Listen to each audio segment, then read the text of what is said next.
Der! Dette her Thea. Og hun er ansvarlig for fôring hos oss, og nå skal hun fortelle oss om hvordan vi driver med fôring. Vær så god, Thea. Vi prøver jo å gjøre det så enkelt som mulig, sånn at hoveddelen av det vi fôrer er høy. Hestene våre får mye høy, mellom 10 og 20 kilo i døgnet per hest. Og så justerer vi sånn at er hesten tynn, så får den mer. Er den tjukk, så får den mindre, og så tar vi det bare derfra. Veldig lurt. Så fôrer vi litt i tillegg med kraftfôr for de som trenger det. Ja. Og da har vi noen sånne prinsipper som vi følger. Vi vet at høyet i fjor, og kanskje også i år, var lavt protein. Og siden hester ikke slutter å spise før de er mett på protein, så er det veldig lett for at de overspiser høy hvis de ikke får dekket proteinbehovet sitt. Og høy er dyrt. Høy er dyrt. Og også, særlig nå som også er litt høyt på sukker, så er ikke det bra. Nei. Så noen av hestene våre får proteintilskudd, særlig de som vi vet har lett for å overspise høy, og som er litt på den tykke siden. Det høres rart ut å gi kraftfôr til en tykk hest, men det er da for å hindre overspising. Ja. Og da får de et proteintilskudd som har ikke noe sukker, rent protein. Ja. Kan du vise oss det? Jeg kan vise.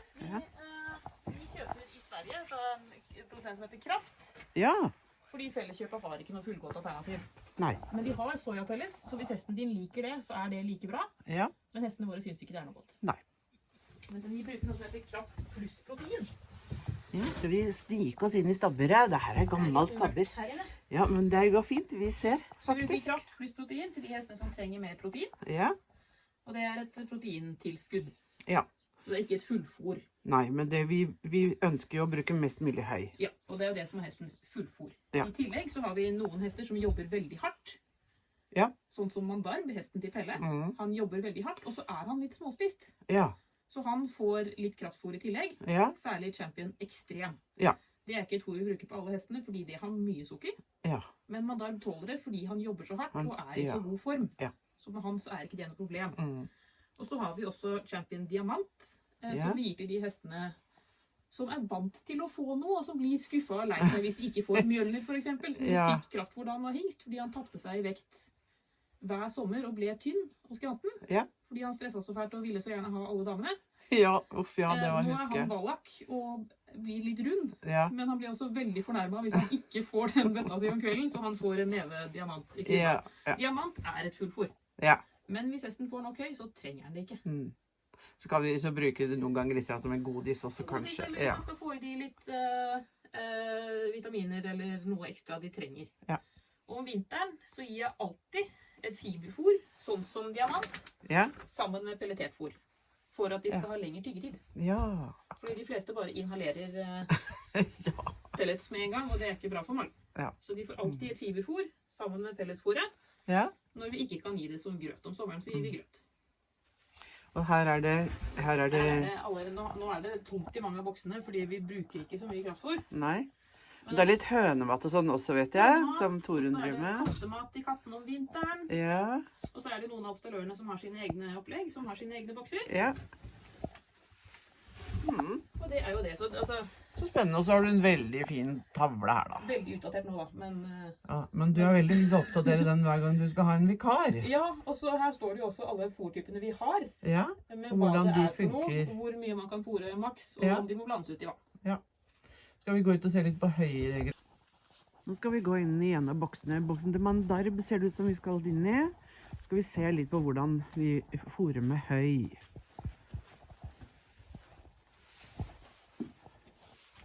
Her er høyet vårt, Ja. og vi er veldig heldige å få veldig, veldig godt høy Ja. fra leverandøren vår. Som er helt lokal. Helt lokal, sprøyter ikke, godt tørt plastpakka høy, som Ja. gjør at det kan lagres ute, og det er viktig for oss. Ja, vi har ikke Vi lov har det. ikke lagringsplass Nei. i. Det lukter godt. Ja, Setter det er lyst, en og det glede er om vinteren. å åpne en høyvoll om vinteren, og du finner ikke bare at det lukter sommer, men at du finner blomster som fortsatt har farge. Oi! Så godt er det i høyet her. Ja. Du husker kanskje hva gressarten han Ja, det er bladfaks. bladfaks, ikke timotei? Nei, det er bladfaks, og det er en interessant art, fordi den er ikke så vanlig, men de har frø til det på Felleskjøpet, og den er veldig tørkebestandig, og den tåler å vokse på sandjord, og den lager rotutløpere sånn som kveke. Så den blir veldig, veldig sånn, den er lett vanskelig å utrydde. I tillegg så har den kjempehøy smakelighet. Hestene liker den mye bedre enn det gamle høyet vårt. Oi, så Det bra. er mye mindre svinn. Ja, Og selv om det er ganske grove strå, Ja. så er det mykt. ja. Hva sier sauene til de grove stråene? Sauene plukker fortsatt ut de groveste stråene. Ja, Eh, men da tar hestene det. Hestene tar det, Ja. Og hvis ikke så blir det fint halve under fòrhekken deres. Ja, Det de saueutvikler. ja. Eh, Og så strør du med halm. Strøm og halm. Om vinteren så er det definitivt best, for det isolerer mye mer. Ja, Og så synes jeg personlig det er mye lettere å møkke.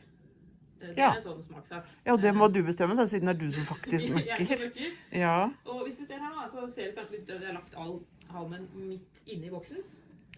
jeg regner med at hesten sørger for å gjøre noe med det med en gang de Hesten kommer sørger igjen. for å gjøre noe med det, og i tillegg så forhindrer det hesten fra å legge seg ned inntil veggen. Ja, Ja. Jeg liker ikke det. det ruller seg fast, det er ikke noe særlig. Nei, Rullekant med halm funker ikke, og jeg synes jo at rullekant ikke funker. nei. nei. Fordi jo mer halm du har inntil veggen, jo større sjanse er det for at hesten legger seg der. Ja. Nå er gutta våre veldig flinke, Ja. og ligger og sover midt i boksen. Spiser de halm? Veldig lite. Ja. De to her spiser nesten ikke noe av halmen. Nei. Kablostraverne spiser alt av halm, uansett. Ja, nam-nam. Og det er også en ting. Vi fôrer med høy 2 ganger om dagen. Mm. Det høres lite ut, ikke sant? Folk er vant til både 3 og 4 fôringer per dag. Ja, De får da hele sin dagsrasjon delt i 2. ja, men det er ganske mye. Det er ganske mye. Ja. Tjukk/liten hest får ca. 10 kilo høy i døgnet. Mm. Stor eller hardtarbeidende hest, eller tynn hest, får opp mot 20. Ja. 20 er det den skal spise av gress. Ja. Og så mye går det, og særlig om vinteren går det jo mye. Der går det kjempemye. De står på utegang, de har ikke dekken. Nei. De fleste av de i hvert fall, noen har dekken. De som trenger det, får det selvfølgelig. Men de har jo også leskur. De har leskur, Ja. Men for å holde varmen så må de ha mat. Det Ja. er sånn de produserer varme, med Ja. gjæring i mage- og tarmsystemet. Det blir som en varmeovn i magen. Ja. Så de må ha mye mat. Og for de hestene som sluker maten sin, for det er jo noen som gjør det, Ja. hos noen hester så holder frokostfôr til kveldsfôr. Ja. Særlig hos vangbodshestene og de som vi har av iberisk opphav. Mhm. Men kablostraverne og noen av de omplasseringshestene vi har, de har litt spiseforstyrrelser Ja, det har de, stakkar. og sluker maten sin veldig. De får halm av fôrkvalitet i tillegg. Ja, for vi har 2 forskjellige typer halm. Det her er strøhalm. Ja. Den er også trygg å spise, Ja. men det er ikke noe næring i den. Den er ikke noe, Nei, sånn, og akkurat. den er ikke like hygienisk, kanskje. Mhm. Men vi har også fôrhalm, som alle hestene har fri tilgang på døgnet rundt, Ja. hvis de spiser det. Så de har Mjølner, for en- eksempel, spiser ikke halm, så han Nei. får ikke halm. Nei. Nei. Så greit. Da tygger de på det når de... Ja. Skal vi ta en tur opp på beite bare, og så ta en titt på og snakke litt om hva vi gjør når hestene er på beite? Det er de jo ikke nå. Ja, da gjør vi det. Nå er jeg i gang. Noen av hestene våre de får maten sin i fôrhekk. Ja. Både fordi det er litt mindre svinn og gjørme, og fordi det er lettere å komme til å fôre. Mm. Vi driver fortsatt og finner ut hva som er den beste løsningen for fôrhekk. Skal den ha bunn? Skal den ikke ha bunn? Hvor stor skal den være? Og så er det jo her går det jo sauer også. Her går det sauer også, og de spiser høy fortere enn hestene gjør. De krabber nesten opp i hekken. Galant er også veldig snill og mater sauene hvis de er sultne. Sauene får sin egen mat i sin egen fôrhekk, men Ja, fordi han henter mat til de og tar de ned. ja, hvis det står en sau ved siden av han og breker og er sulten, så Ja. løfter han ut litt og gir til sauen sin, fordi han er så snill, og det er teit. Og så er det noen som får maten sin på bakken, sånn Ja. som Jørner der borte. Ja. Og når de står en og en, så er ikke det noe problem. Nei, da tråkker de ikke det i stykker. Ikke Og... så mye, og han der får så lite av gangen og er såpass renslig og ryddig, Ja, at det er ikke noe problem i det hele tatt. nei. Men de to brune gutta, De de mine. er veldig rotete. Ja, og så ser vi her at der er det halm og høy. Ja. Det er lett å si at det gule er halm, og det grønne er høy. Ja, nå er det litt sånn rotete der, fordi Adonis liker å dytte maten ut for å få tak i det som er i bånd. Ja, og da må Thea Spar det inn. Jeg sparer det inn. hjelpe til å rydde. Spar det inn igjen hver dag. Ja. Ja, fordi grunnen til at vi ikke har en vegg på utsiden av den fôrhekken er at det er mye lettere å Og fôre, og så fôre. kjøre inn. Vi har prøvd å ha porter på de, men portene blir ødelagt, Ja. fordi hestene står og dunker i de, og høy Ja. siger utover, Ja. og sånn. Så da er det lettere å bare spa det inn enn å bygge ny port hver Og, fjerde og nå uke. fôrer vi jo ikke med en hel firkantball heller, det gjorde vi Vi før. gjorde det før. Vi kommer nok til å begynne med det igjen, for nå skal vi få en litt større flokk satt sammen igjen etter hvert. Ja, og da går det en ball av gangen. Når det er 5-6 hester sammen, så blir det mye høy å kaste over gjerdet. Ja, Så ja det er mest nemlig. for min egen del, Ja. det er lettere for meg. Ja, så da nå var vi på vei opp til beite, og nå skal vi gå, kanskje vi skal gå i sammen bare opp og se. Det er litt vanskelig å gå og holde kameraet stødig, men det er litt gøy å se at det faktisk, selv om det har regnet ekstremt mye, og det her er gressbakken, og du kjører jo her flere ganger om dagen, 2 ganger om dagen. Nå har det kjørt litt gravemaskin og traktor her også, som er litt ekstra. Ja, det er ikke verst da. Det er ikke så verst. Og det er litt sånn, her er det jo gjørmete, men de når ikke ned i mer enn til Kroneranda eller noe sånt. Ingen hester som har gjørme over koden i hvert fall. Nei, Noen steder så er det dypere og våtere. og da skraper vi. Og her ser vi at vi har Pella har skrapet her. Litt, har ikke blitt helt ferdig her. Men det er så mye kompost som vi har fått fra, fordi om sommeren så er det ikke noe problem at det er mye. Nei, tørt og hardt i alle paddockene om sommeren. Ja. Og så kommer regnet, og fordi vi har paddocker som hester står i nesten hele tiden, Ja. så får ikke gresset til å lage noe rotsystem. Nei, Og da er det ingenting som binder vannet når det regner, nei. og da blir det sånn. Ja. Men her er det rotsystem. Nå skal vi se på beite. Det er jo noe som jeg synes er veldig gøy. Det å dyrke ting. Og vi har kløver. Hva mener du om kløver, Thea? Det har vi aldri snakket om. Jeg synes kløver er kjempefint. Ja, Det er masse næring i det. det er det. Noen hester liker det ikke. Nei, Jeg vet ikke hvorfor. nei. Men sauene liker det. Sauene liker det. Og det sprer seg fint, og det binder jorda bra. Og det fikserer nitrogen i jorda, så da blir det bedre vekst. Ja, og den Skal vi plenen se som har her? kløver blir mye mindre tråkket opp på kjøttet. Ja, det er veldig seige røtter, altså. Veldig. Så her ser vi kløveren som sniker seg innimellom overalt og binder røttene veldig bra. Og her kan vi også se noe jeg gjør da, for å forhindre at de skal tråkke ned. Ja, Er at vi har den laveste strømtråd ganske høyt opp, ja, og så fôrer jeg under tråden. ja. Det har jeg gjort før også. Det er kjempelurt, fordi da de klarer ikke legge seg i det heller. For ellers er det veldig lett å synes det er beleilig liten seng. Ja, eller tisse i det, eller hvert fall. Ja, sånn. Min haug, ikke sant? Det her er jo de gutta som spiser desidert fortest. Ja. Pablo Traver og en knallstruper. Som har konkurranse om hvem som kan spise fortest, liksom. Ja. Ja. Så de har også alltid fri tilgang på halm. Ja, Det får de i fôregg. De må ha påfyll i dag, se. ja der har de en fôrhek. Skal vi se. Vi tar også Ha påfyll i dag. fokusere litt på det. Der. Ja. Så da har de alltid noe de kan putte i magen. Alltid. Det er jo så viktig for hester. Og her har vi beite. Det her er et av de beitene vi bruker på hester som tåler å stå på kraftig beite. Ja. Og her er det gress, det er kløver, det er bjørkeskudd. Mm. Det er masse ting som det er mye næring i. Ja. Så her setter vi da type varmblodshestene, de litt tynnere, litt eldre, Mm. og de som kan stå på bare strømtråd. Ja. Det er noen som ikke kan Noen det. som ikke får lov å gå på beite, det er litt trist, men Ja. de stikker av. Ja. De får jo det samme. De har jo store De paddocker. har store paddocker, og Ja. de får gresse i mindre paddocker, og de får håndgresse, så det er ikke så synd på dem. Nei, det er ikke det. Men det er bare det de kan ikke stå uten tilsyn på, fordi det er så store beiter, Ja. at vi får ikke god strøm rundt hele. Nei, det er kjempestort. Her Skal vi går gå litt, så vil du hestene- gå litt sånn, så kan jeg få med deg på videoen. Her går jo hestene sammen med sauene, Ja. og da beiter de alt. Ja. Fordi sauene spiser det hestene ikke vil spise. Ja. Og sauene er også med på å begrense spredning av parasitter. Ja. Fordi veldig mange av de parasittene som kan leve i hesten, overlever ikke i sauer. Og det ser vi på veldig mange ting. Vi gjør jo det med hønene også. At de får lov å være inne i drivhus om vinteren.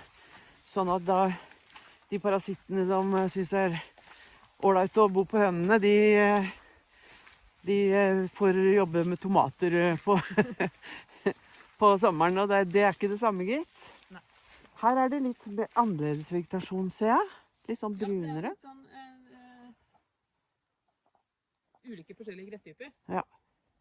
Og det er bra, fordi det er jo sånn at hvis de etablerer seg jo der det passer. Her er kanskje litt våtere, Ja. så en annen type gress, men det gjør ingenting. Og så har vi mye trær, sånn at hestene finner skygge. De finner skygge, de finner ly for insektene, Ja. de har ting å klø seg på. Ja. Det er mye sånn, altså... Og gomle på litt, da. Jeg ikke liker miljøberikelse. Jo, men det er det. Ja, det er jo det. Men det er miljøberikelse på en helt annen måte enn å henge opp en plastflaske med noen snacks i boksen. Ja, guri, ja. Absolutt.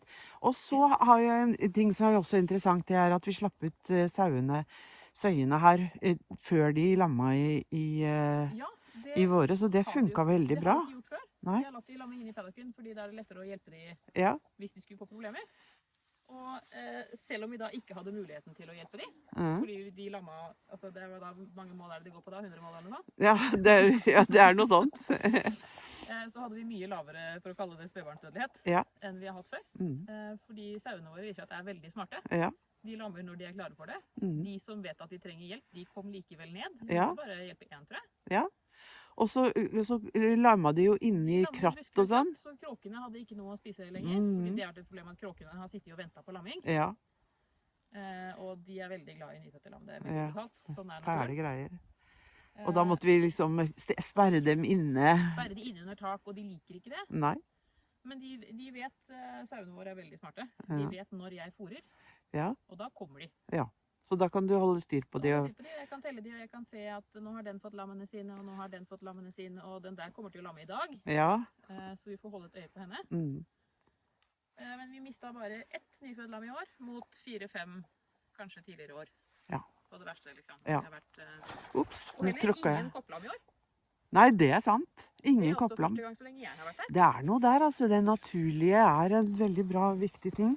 Og sunne, friske, sterke lam. Ja. Så da, og vi kommer til å komme tilbake til det med beite og sånn til sommeren. Men nå står beitene og hviler før snøen. Vi vil gjerne at det skal være litt grann høyde, med sånn 4-10 centimeter lengde på gresset når det skal overvintre. Da er det ikke for langt skal det være. Da blir det fullt av mugg og greier på det. Men sånn som det her er supert. Da overlever det fint under snøen. Eller om det skulle bli litt sånn barfrost og sånn Isvinter, Ja, for det, vi har jo her har vi mye is om vinteren. Beitesesong også, så vi kan jo snakke om det. Ja. Vi pleier å slippe de ut i mai-juni. De Mm. første, det er de som tåler det kraftigste, og som ikke trenger så lang tilvenning. Ja. De får gjerne komme ut sånn i mai-juni. Og så begynner vi også tilvenningen til de andre sånn omtrent samtidig. Ja. Og så står de gjerne til september, Ja. hvis det ikke er for vått. Ja. Hvis det regner mye, så setter vi de inn, fordi vi vil ikke at de skal tråkke opp den fine beitemarka. Og da kommer jeg til et spørsmål. Hva med forfangenhet? Det Og høy og har sånn? vi ikke. Nei, vi har ikke forfangenhet. Vi har høy med mye sukker, vi har gress med mye sukker. Ja. Men hestene våre beveger seg så mye som de skal. Ja. De har en veldig sunn, et sunt forhold til mat. Ja. De spiser det de trenger når de trenger. Ja. Fordi de er ikke begrenset, de er aldri sultne. Ja. Og så har de lavt kortisolnivå. Lavt Det tror jeg kortisolnivå, det er hjelper også også. viktig. Ja. Sunn bevegelse. Og selvfølgelig, vi er forsiktige med de tjukke hestene. De Ja. tjukke hestene får ikke gå ut på gress. Men nå har vi ikke noen tjukke. Ja, altså Adonis er litt tjukk. rund. 2 av mine er litt runde. Ja. Men de er ikke Det er feite. ikke feil. Nei. Det Så- er faktisk sånn at vi har flere hester som er litt for mye på den tynne siden. Ja. Men det er hester som vi vet har mye kroppslige problemer. Mm. Og vi strever med å rett og slett Mm. få hormonbalansen til å virke som den skal. Ja, men det jobber vi med. Vi jobber med det. Og da, når vi jobber med det, så er det mye lettere å få det til enn hvis vi driver og prøver å Pøse på tvinge med dem kraftfôr og tilskudd og sånn. Jeg Ja. er veldig for å gjøre det så enkelt som billig som mulig, altså. mm. Vi bruker masse penger på godt høy. Ja, det Vi gjør vi. bruker masse penger på dårlig dokumenterte fôrtilskudd. Nei. Det var godt sagt. Da tenker jeg at vi skal avslutte med det visdomsordet der. Tusen takk, Thea.